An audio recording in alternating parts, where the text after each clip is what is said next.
This is wonderful. It's my offering.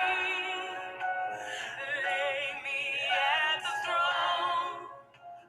Leave me there alone to gaze upon your glory and sing to you this song. Please take me to the King. Truth is, it's time.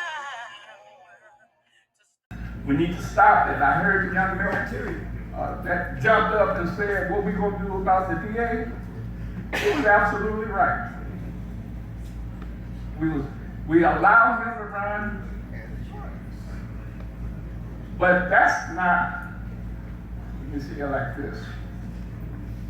You cannot be complicit in allowing a crook, and I'm not calling him a crook, but somebody in a position that's not doing right, stay in power when you are able to put some control there.